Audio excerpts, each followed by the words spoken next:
प्रधानमंत्री नरेंद्र मोदी को भले ही लगातार तीसरी बार देश की सत्ता की कमान मिल गई है, लेकिन 2024 के चुनाव नतीजों ने संसद की तस्वीर बदल दी है।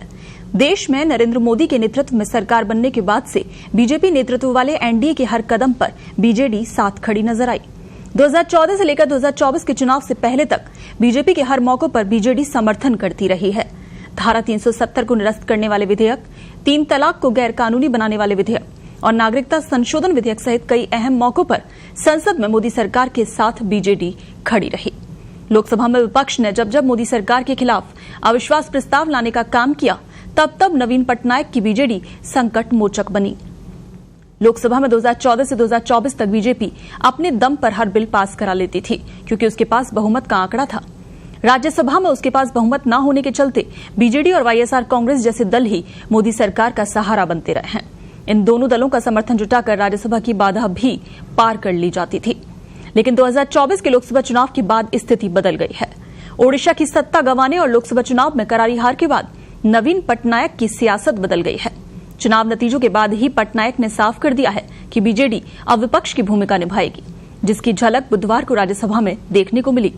राष्ट्रपति के अभिभाषण पर पीएम मोदी राज्यसभा में जवाब दे रहे थे, तब बीजेडी सांसद विपक्ष के साथ खड़े थे।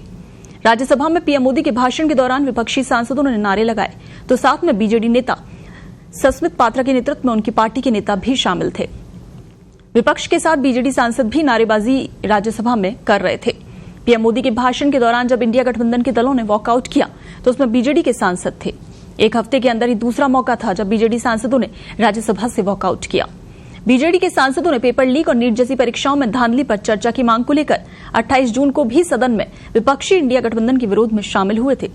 तो बीजेडी के बदले हुए सियासी तेवर और मोदी सरकार के खिलाफ पार्टी की नई आक्रामकता को 2024 के चुनाव में मिली असफलता के बाद लोगों का विश्वास वापस जीतने की सोची समझी रणनीति का हिस्सा माना जा रहा है।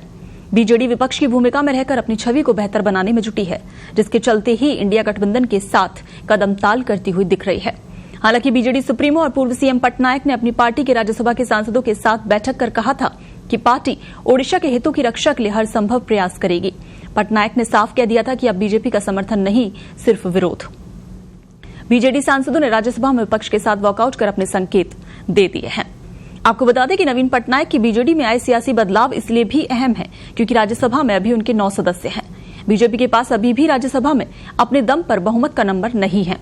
ऐसे में बीजेपी को राज्यसभा में बिल पास कराने के लिए सहयोगी और अन्य दलों पर भरोसा करना पड़ता है। 2014 से 2024 तक हर अहम मौके पर बीजेडी मोदी सरकार के साथ रही है, जिसके चलते कोई भी बिल पास कराना आसान हो जाता था।